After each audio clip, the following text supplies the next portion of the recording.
Hello friends, today I will show you how to install Xampp on Windows 10. Step 1. Download Xampp from the website. Download the latest version.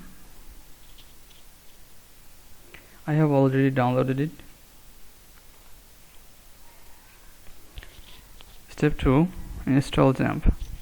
Double click on it. Click yes.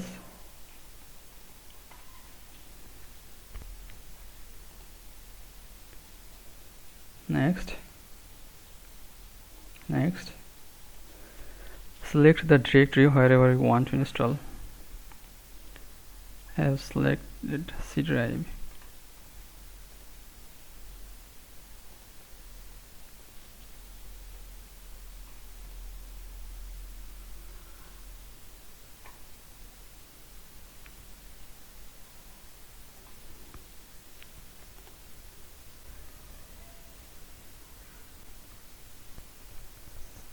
Click on finish.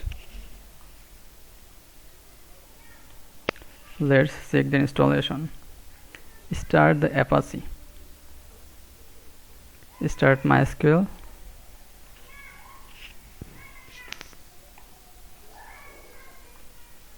Write to localhost. It's running. Thank you.